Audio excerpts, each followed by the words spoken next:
All right, extempers, let's discuss today how to develop a strong body paragraph in an extemp. At this point, you should have already gone through the lesson on how to research your question and come up with a strong thesis. So the next question that you would have is, how do I develop strong body paragraphs? Now, at this point in your instruction on Extemp, our goal is not to teach you how to do this all within 30 minutes. Instead, I think it's first important to just help you to understand what it means to have a strong body paragraph in the first place. And the heart of that is about building strong lines of reasoning. So let's make sure to calibrate our expectations to what a really good body paragraph in Extemp should be doing. How do you create a strong line of reasoning? And then later down the line, we'll figure out how to do that within the very limited time of prep within your 30 minutes. So a goal of a body paragraph is to prove your answer to today's question, i.e. your thesis, through a robust line of reasoning that is established by your subpoint. So the body paragraphs are only as strong as the subpoints that you've articulated within your thesis. So if your subpoints are vague and they're just topic areas, that's really not going to set you up for success. So it's super important that your subpoints are doing the heavy lifting to set up your body paragraphs for success. So if you're still confused about that, I recommend going back to the previous lesson. I want you all to pause this video and read this paragraph, because our big goal in today's lesson is to understand all the ways that this paragraph is insufficient and weak. So please pause the video now and read this paragraph. Okay, hopefully you paused the video. Now let's make our way through, all right? There's a lot of ways, and you probably have a few gut instincts about why this paragraph might not be particularly strong, but I want us to get very precise about being able to articulate the reasons. So let's look at the overall anatomy of a strong body paragraph. You're going to open up with a topic sentence that establishes your subpoint and connects it to your thesis. You're going to have a good reasoning chain that is typically building cause to effect to impact progression. You're going to make sure to integrate evidence using specific quantifiable recent sources to support each step in your reasoning. You're going to make sure to have explicit transitions that make the logical connections clear with phrases like that means or which shows, and connects all of the reasoning of your paragraph. And you're going to end with a concluding sentence that establishes the stakes, the so what that ties it back to the question. That is the anatomy in a very short diagram way of a body paragraph. Let's break this down bit by bit. First, you want to start with an effective topic sentence. At the beginning of the paragraph, you need a topic sentence that establishes your subpoint and how it connects to your thesis. This is pretty straightforward. It will look very similar to your thesis at the beginning of your speech. So it'd be like, and the first way, or that's the first way, key way that the WHO can prepare for the next pandemic, by investing in their medical systems and the front lines. So notice it's just basically your thesis plus your subpoint, or your controlling idea plus your subpoint. Look at this other one. The third and final reason Kim Jong-un is not gearing up for an invasion of South Korea is because he just wants to get his way with the United States. So notice both of these have the answer to the question, like yes, no, or what is the key way the WHO can prepare for the next pandemic? And then it has a subpoint that is a fully articulated reasoning, or reason, by investing in their medical systems, or because he just wants to get his way with the US. So that's super key. Again, having a strong reason as your subpoint does so much to set up your whole body paragraph for success. Now, this is the good stuff, how to organize your body paragraph with a line of reasoning. The big novice mistake I see is that you'll just stand up and you'll just dump a bunch of stats or statistics or data or sites on me with no clear organization to your body paragraph, and it becomes really confusing and difficult to understand what you're trying to establish. So let's go through this. You want to start always with a cause. So after you've established your topic sentence, now you want to think about what is something concrete that's happening in the world. So this will be a concrete event, a trend, or a situation that initiates the whole argument. That's your starting point. So imagine if you're getting some question about whether or not one political party will be able to maintain control going into a midterm election, and your first subpoint is that, or their overall thesis is they won't, and your first subpoint is because the American public perceive them as mishandling the economy. What you'll want to do is you'll want to think about the cause of, okay, what's going on in the world right now that is causing Americans, like this will be the effect, to perceive one political party as not effectively handling the economy. Maybe the cause here is about rising inflation costs. And so you're going to identify that concrete thing that's happening in the world, some sort of trend, some sort of trend or situation or event that's going to lead to everything else within this paragraph. So the guiding question you want for this first part is, what is happening in the world that makes my reason true? And you're going to want evidence to support this, but I'll talk about that on the next slide. Then you'll move to the effect. So this is what the cause directly leads to, directly and logically. So this is the direct and logical outcome of the cause you established. And so the guiding question you're asking here is, what is the immediate consequence of that cause? So maybe your cause for this paragraph on the economy is about rising inflation costs. And then the effect is going to be that is making it harder for Americans to afford cost of living. And that is causing, and so that's going to be your effect, right? Is inflation is leading to greater difficulty with cost of living. And again, it's going to be really important to have transition phrases here, phrases that explicitly link the cause and effect to make it clear that the first cause is leading to the effect. I know that sounds obvious, but novice extempors mess this up all the time. So examples of that could be like, this means that, or the direct result is, or because of this, and then you lead to the next point.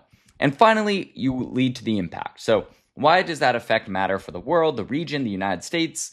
And then obviously you're going to be building in the final sentence to why it proves your thesis and answers the question. So this is the so what part of it, right? Why does this matter? So let's say in this paragraph, you've shown that rising inflation costs have made cost of living much more difficult for Americans. Well, what's the impact to that? The impact is fundamentally Americans are blaming the political party in charge on this difficulty of cost of living, which ultimately is going to hurt them in the election. Something like that. That was a very simplistic example, by the way, but hopefully you're getting the idea here. So the key question you want to be asking is, so what? Why is this effect important for the country, the world, the United States, or the people involved, whatever the pertinent area is? And again, you want to use a transition phrase to signal that final step. So something like the larger impact is, or what this shows is, or ultimately this leads to. So kind of more definitive concluding phrase points. So now the mistakes that you want to avoid. One mistake is that stopping at the cause or maybe the effect. Like maybe you don't have the cause. Maybe you're just exploring effects without exploring the cause. Or maybe you just assume that the audience will see why it matters. Like a strong speaker will always walk the judge through all three of these links so there's no guesswork, and really help the judge to understand what is the cause, what is the effect, what is the impact, as opposed to just dumping a bunch of information on us. The other big mistake I see is you forget to tie this analysis back to your thesis. You make a great point about inflation leading to increased cost of living, but you never tie it back to the question of which political party will maintain control of Congress going into the midterm elections. If you don't tie it back to that, that's always going to be an issue. Let's go to the next idea, which is using evidence to prove each step in your line of reasoning. Now, when we talk about evidence, you're going to want a couple of key attributes, all right? First, specificity and quantifiability with hard numbers. Now, you're just not going to be able to memorize full quotations, and I don't think you should. That's just not reasonable within the limited amount of prep time that you're going to have. So instead, what you want to think is you don't want a vague paraphrasing of your evidence. You don't just want to say, and the New York Times agrees, saying that this political party, Democrats, will not maintain control of Congress because of the economy.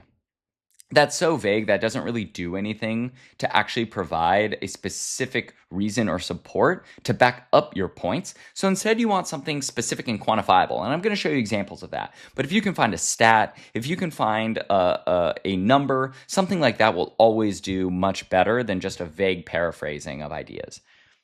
Second, you're going to want to make sure that you have the source citation with credibility indicators. So what I mean by a credibility indicator is you are saying, like, don't just say, and according to the Kaiser Foundation, say, and according to the Kaiser Family Foundation, a healthcare think tank, that adds some implicit credibility there. Now, some you don't need to do this, right? If you're just citing the New York Times, you don't need to necessarily add credibility there. But if it's some sort of think tank or some sort of author that has specific credibility here, that can really help. Third, recency. You want to make sure that your evidence is really recent to show relevance. So again, if we're talking about a question that's dealing with midterm elections. And so we need recent up-to-date polls or evidence that talks about exactly what's going on in America today. Then having evidence that's like 2 years old is obviously not going to work. So you want to make sure, ideally, that your evidence is usually within the last month, ideally within the last few weeks. That's the gold stuff there. Now, sometimes there's some broader trends, and that evidence can be a little bit older, but in general, you want to be thinking about what is the most recent evidence I can pull in to help substantiate my evidence. And we want to, especially as you're just starting off, have at least 2 sources per body paragraph, and usually that supports the cause and the effect. I think as you become more nuanced and advanced as an extemper, you might start weaving in more sources more artfully, but especially as a beginner, you should have no fewer than 2. 2 is the bare minimum, and that you want to be integrating in. Now, the big mistake I see when it comes to evidence, I was already talking about this on the second point, is about just what I like to call the data dump. You're just listing a bunch of evidence. I don't really understand the line of reasoning. You're not strategically integrating that evidence to advance each step of your reasoning. So let's think about this other example that we were talking about, right? We're talking about the midterm elections. We're talking about first subpoint is the American public perceives this political party as mishandling the economy. Your line of reasoning is going to be centered around inflation there, right? So you're going to be talking about like the reason the American public sees them as mishandling the economy is because of the rising inflation. Now, let's say your first point is about like inflation has been out of control for the last 2 years.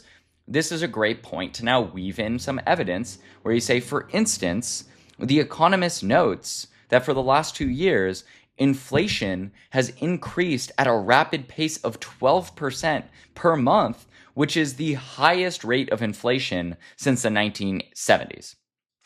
Do you see those 2 specific and quantifiable points there? First, the percentage of how much inflation is increasing. Obviously, 12% would be like insanely high. But so that's not a real number. I'm just making stuff up. And then second, the point about this is the highest inflation since the 1970s. Both of those are specific. They're quantifiable. They back up your point that inflation has been rising dramatically, and then you can move on. So pretty easy. And you always want to make sure to introduce evidence with the publication and date to establish credibility and currency. Usually you're not citing the author. You might if it's a particularly qualified person. Normally it's just the publication. So it'd be like New York Times, The Economist, Washington Post, something like that. But sometimes you might be like, according to Dr. Blankety Blank, who specializes in this, or according to, if it's somebody like Jerome Powell of the Federal Reserve. So this is the head of the Federal Reserve. You might cite him directly if he had made some sort of point. Here are examples of strong evidence usage. So you can see here in this specific and quantifiable one, it says populations in Iowa and the Midwest have risen by more than 10%, causing prices to rise 20% faster than the rest of the region. And you can see the bolded bits there. That's your quote-unquote evidence, all right? So that's kind of when you're thinking about what am I pulling out of my evidence, those are the types of stats you want. And it's much easier to just memorize, like, all right, New York Times, 10%, 20% faster than trying to memorize a quote word for word. Second, you want to make sure to add credibility with your source citation, and you can see the Kaiser Family Foundation one there. Another example would be like, however, that's why Fair Vote, an American nonpartisan organization that shockingly advocates for more fair voting processes, explains blank, blank, blank, and then you go on. Another example, by the way, of specificity and quantifiability that I have is like, while the average unemployment rate hovers at about 4% for the general U.S. population, that number skyrockets to 18% for Gen Z voters. So again, notice I'm really grounding this in numbers. And then emphasizing recency. You can see this in this third one. This is like, as an article by The Guardian explained just 4 days ago, or as an article from the Rural Information Health Hub explains just 2 weeks ago. So you can explain that, but you do usually want to give the date. So it'd be like, explains just 2 weeks ago on, August 2nd. Or as The Guardian explained just 4 days ago. I mean, if it's just 4 days ago, you probably don't need to give the date, but normally you do want to give the date. And you want to explain that it's from this year. All right, let's go to transitions. Transitions are kind of the bridge that make the whole line of reasoning make coherent sense. It doesn't matter if in your head you have a good cause-effect impact structure, if you don't signal that to your audience with transitions, then it's ultimately going to fall flat. It's going to feel disconnected and disjointed. So the big thing that you want to avoid, you can see it on the right here, don't leave the judge or the audience to connect the dots. You want to make your reasoning explicit with clear transitions. And so that small signal keeps the audience on the same path as you, and that ensures that your chain of cause, effect, and impact, that it never feels like a leap. And so without them, your reasoning will just sound like a list of unrelated points, but with them, your reasoning feels really logical, as though each step naturally follows from the first to the last. And so you can see some transition phrases here. It's simple. I know it doesn't feel like rocket science when I say, start your sentence with this means, or that demonstrates, or the implication of this is, or the result of this is, or this shows that, but it goes a really long way to tying everything together. So the transitions, it's not like a separate step in your body paragraph, but it's an important component that ties it all together. And then finally, you want to end with a concluding sentence that establishes the stakes, the kind of so what. It ties everything back together. So this is the so what moment that ties your reasoning back to the question and makes the judge care. It's the critical conclusion that elevates your reasoning from just interesting analysis to the persuasive argument. You have persuaded me that you have proven your answer to the question is great. So it's the payoff that justifies that whole logical chain and says, why does the point I just made prove my answer to today's question?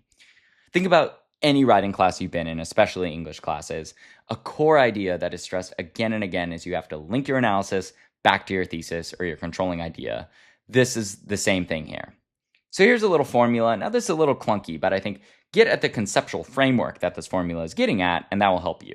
So you get to your whole end of your question and you say, therefore, because of my reasoning, we can see that your thesis or answer, which is critical because explain the stakes. So for the example I've been giving, you could say something like, therefore, because Americans perceive the Democrats as mishandling the economy, we can see that they will not maintain control over Congress in the midterms, which is critical because, and then you would insert some sort of explanation, which is critical because Americans' cost of living continues to go unaddressed. Something like that. That was a little clunky, but hopefully you get the idea.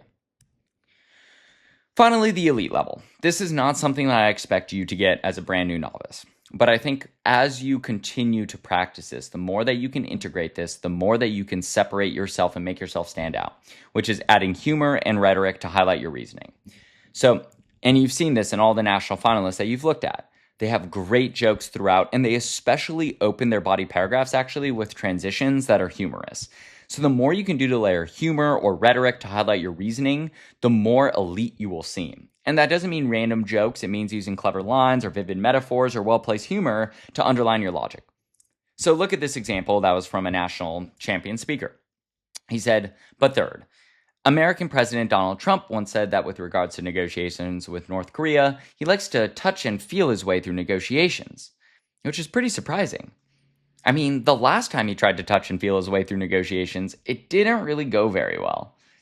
So obviously that line got a lot of laughs. It was pretty risque. It was kind of like going over the border, but hopefully you get the idea. And then he said, however, North Korean dictator Kim Jong-un is once again eager for the touch of an American president, and violating South Korea's borders is the best way to do that. The third and final reason he's not gearing up for an invasion of South Korea is because of this. He just wants to get his way with the U.S.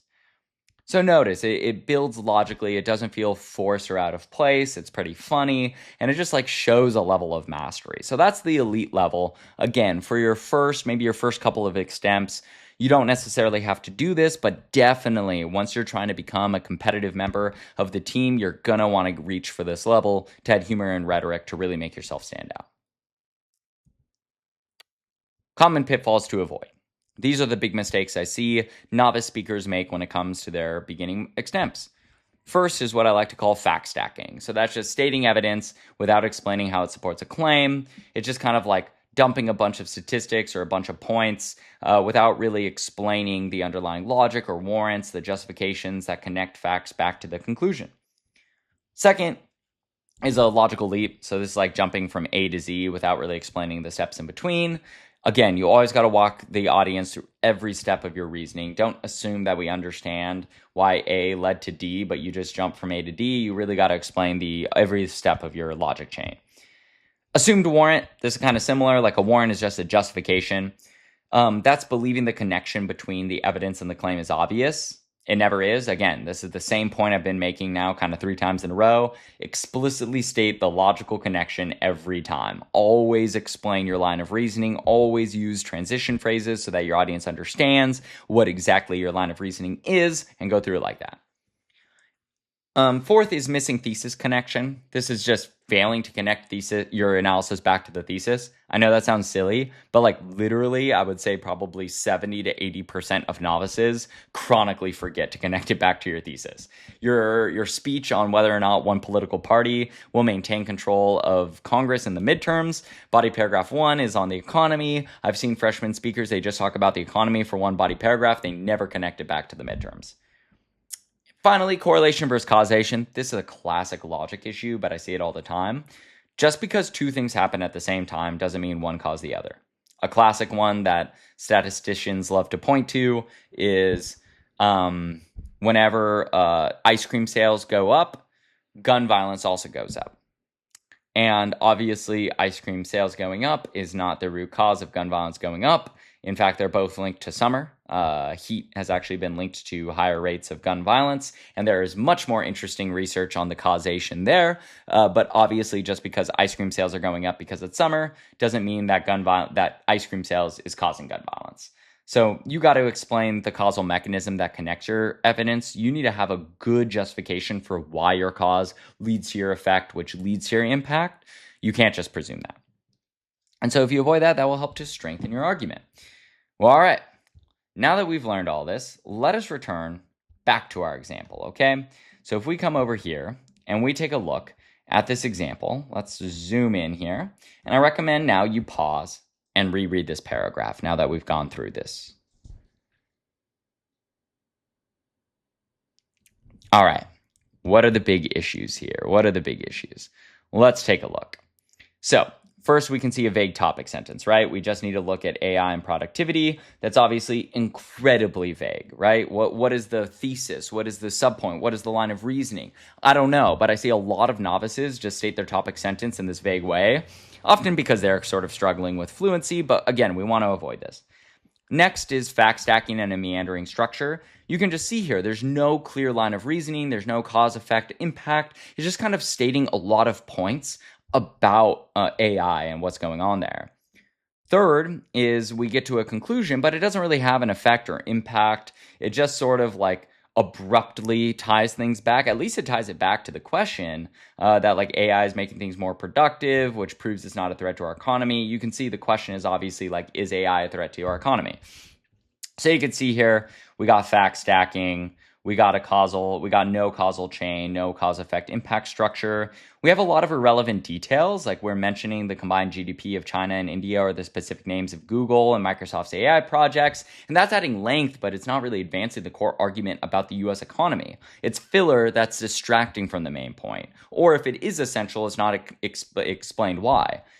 There's a lot of assumed warrants. There's a lot of dots that need to be connected between Microsoft invested billions and AI is good for the US economy, but those logical steps are never really built. And then it has an abrupt conclusion where despite its length, the conclusion is just sudden, it's unearned, it's just a pile of facts, it's presented as a self-evident proof, which is a classic sign of a weak line of reasoning. So again, I recommend you kind of go through this, study this a little bit as an example of what to avoid. And one of the best things that you can do is after you've given an Extemp speech, you should always record them so you can play them back, is you look back and kind of evaluate like, man, did I do fact stacking? Did I have a meandering structure? Or did I actually create a causal chain of reasoning? Questions like that are really, really helpful. Let's now look at this second example. So again, pause the video, take a look at this, read it, think about what's working.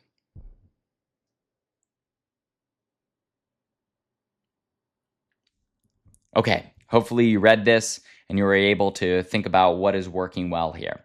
Let's kind of jump in. So first we can see that there actually is a transition and an attention getter. That's awesome. Again, right now it's bonus points, but pretty soon here we'll want you to do something like this. And notice this isn't like a huge punchline haha moment, but it just showed cleverness, right? Saying like you might think AI is the modern day Terminator sent back in time to destroy humanity, or not to destroy humanity, but to destroy our jobs. And while there will be disruption, this fear overlooks a fundamental economic truth. Like that's clever. It shows some wittiness, even if it's not necessarily a huge punchline joke. It's good. But topic sentence, you can see this is way better. This actually states the argument. It says, the first and most crucial reason AI is an economic opportunity, not a threat, is because it's poised to solve America's decades-long productivity stagnation, leading to widespread economic benefits. Like, awesome. So much better. And then we can see here that we have a cause. It's organized as a cause, an effect, and impact. Notice these transition phrases. So like the first one, it identifies what is the trend going on. So it talks about US productivity growth has been stuck, averaging at 1.5% annually. So you can see we got some nice evidence, as an article from Brookings Institution explained. This slump is the primary reason for stagnant wage growth. So we're identifying trends, we're incorporating evidence, boom. Then it identifies what that means. So this means that companies can produce more goods and services with fewer resources. It gives another cite. It says projects that generative AI could raise annual U.S. labor productivity growth by nearly 1.5 percentage points over a 10-year period. Again, great, quantifiable, not trying to like quote a huge long quotation, but instead just giving us nice quantifiable data that we can incorporate in. And then it says the direct result is that a task that once took an employee 8 hours, like drafting routine reports, can now be done in a fraction of the time. So awesome. We get the clear effect logic. It's very well signposted with transitions. And then we end with that kind of conclusion. So what this shows is that AI isn't a tool for corporate profits. It's a vehicle for national economic revitalization. And so then we get some stuff here. An increase in productivity would effectively double our recent growth rate, leading to an estimated 7% or nearly 7 trillion increase in annual global GDP. For the average American, that translates into higher wages, lower inflation, and the creation of entirely new job categories we can't even imagine yet.